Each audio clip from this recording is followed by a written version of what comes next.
اهلا بيكم يا بنات، عاملين ايه؟ يا رب دايما تكونوا بخير يا رب. النهارده نعمل مع بعض كنافه بالقشطه.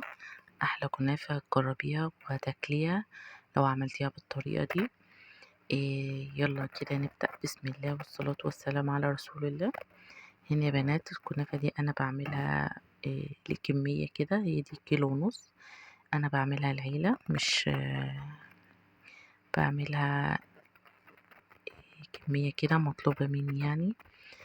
ده قيمة كيلو ونص كنافة. وهتبدأي ان انت تحطي عليها السمنة بتاعتك، وتبدأي ان انت تفركي الكنافة كده بالسمنة او بالزبدة ايا كان انت بتحبيه. وتبدأي ان انت تفركي كده الكنافة بايديكي لحد ما تشبعيها سمنة خالص وتشربيها. اول حاجة يا بنات في نجاح الكنافة، معلومة مهمة جدا عايزاكي تعرفيها.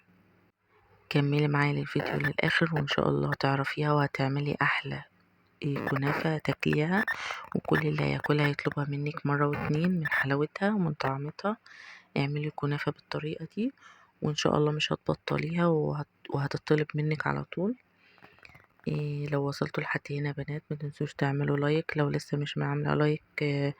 ولو ما انتش عاملة اشتراك اعملي اشتراك فضلا يا بنات، عشان يوصلكم مني كل جديد. فعلوا زر الجرس. ولو الفيديو عجبكم ما تنسوش كده تعليق محفز ليا. احلى متابعين في الدنيا يا رب، احلى اخوات. النهارده نعمل مع بعض الكنافه بالقشطه. الكنافه دي يا بنات من الحلويات المحببه والمفضله ليا. هي بتطلب مني على طول، وكل ما بعملها بتطلب مني اكتر من حلاوتها وطعمتها. اول حاجه تبدأي كده من نجاح الكنافه منك ان هي ما تفكش منك. الطريقة دي أو المرحلة دي مرحلة إن انتي تبسي الكنافة أو تفركيها بالزبدة أو بالسمنة. وهتحط عليها بنات كمان حاجة مهمة قوي. في ناس بتحط السكر بودر، أنا بفضل إن أنا أحط السكر كده حبيبات ناعمة، السكر الأبيض. طبعا يا بنات السكر دي مرحلة مهمة حلوة قوي فيها. انا بحبها وبفضلها عن السكر المطحون. السكر ده بيديها كرملة وقرمشة كده بعد ما تطلعيها من الفرن. بتبقى حلوة قوي وبتخليها متماسكة لآخر قطعة. وبتخليها اللون بتاعها كله ما شاء الله لون واحد. مرحلة ان انت تضيف السكر مع الزبدة في فرقها، بس المرحلة دي مش عارفة اتقطعت في الفيديو ليه. انا بنات احب اقول لكم كمان ان طريقة الكنافة ان هي تطلع معاكي كل خرطة متساوية، ان انتي تبدأي ان انتي تطبطبي عليها في الصينية وبتسويها من كل الجوانب كده بتبقى حلوة. وخلاص كده المرحلة دي انتهت، كده بنحط القشطة بتاعتنا بقى وتبدأي ان انتي معاكي بقى الجوز والزبيب بتاعك ايا كان انتي بتحبي تحشيها ايه. انا بحب احط فيها الزبيب، وبحب اديه تحميصة كده على النار. شوية في معلقة زبدة أو سمنة، اللي تديهم لون كده أو تحميصة بتدي ريحة وطعم خطير قوي. كده احنا جهزنا القشطة بتاعتنا طبعا عشان مطولش عليكم الفيديو. وكده حطينا طبقة القشطة.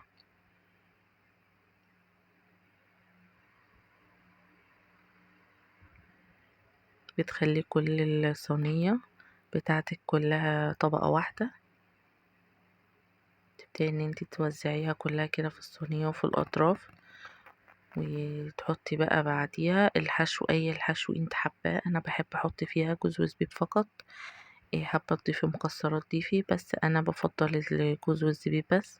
ولطعم مميز يا بنات ادوا تحميصه بس كده في معلقه زبده او سمنه على النار، بيديكي طعم حلو قوي للكنافه بتاعتك، وبيديكي آه،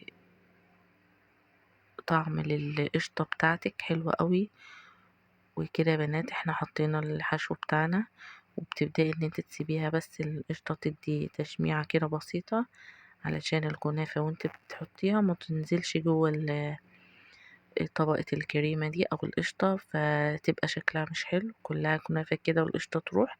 لا انت بتحط القشطة وبتسيبيها تتشمع، تدي تشميعة كده، تنشف بس شوية كده، وبعدين تضيفي عليها طبقة الكنافة اللي فوق، وتبدأي ان انتي تخلطي كده وتوزعي المكونات دي كده الكنافة، وبتسويها بالطبطبة بالراحة، ما تضغطيش عشان ما تبوظش منك. تبدأي ان انتي تسويها كده بالطبطبة زي ما انت شايفة كده في الفيديو بالطريقة دي. بتسويها كلها وبعدين بتضيفي عليها الزبدة بتاعتك او السمنة على الوش كده، بتشربيها زبدة او سمنة.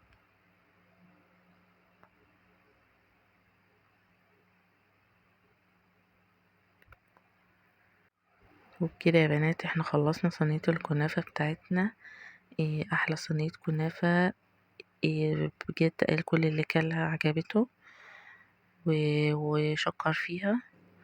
ودي مش اول مرة طبعا نعملها، ولا هنعملها في القناة، هننزل لكم فيديوهات كتيرة جديدة على انواع كتيرة جدا بنعملها بالكنافة. بس دي الطريقة التقليدية، الطريقة اللي امهاتنا وجدودنا علمونا عليها. طريقة حلوة قوي وانا بحبها. هنا خلاص احنا حطيناها وجهزناها وشربنا الزبدة وحطيناها في الفرن. ودي بعد ما طلعناها احلى صينية كنافة انت هتاكليها بجد. وهنا بوريكم التشميعة دي يا بنات اللي في فضلها، او بالمعلومة اللي انا قلتلكوا عليها ان اللي خلاها متماسكة كده السكر اللي احنا حطيناه حبيبات ناعمة، ده السكر الابيض. وطبعا انت بتنسيش ان انت بتشربيها بالسيرب بتاعك بعد ما تخلصي او المحلول. كده يا بنات يكون الفيديو بتاعنا خلص، واتمنى يكون فيديو كده خفيف ويعجبكم، ويكون مفيد ليكم، تكونوا استفدتم. دي طريقتي وبعتمدها وبحبها في الكنافة بالقشطة. كنافة هتاكليها مش هتنسي طعمتها ولا هتنسي حلاوتها. جربيها بالطريقة دي هتعجبك أوي، هتعجب كل اللي ياكلوها وهيطلبوها منك مرة واتنين.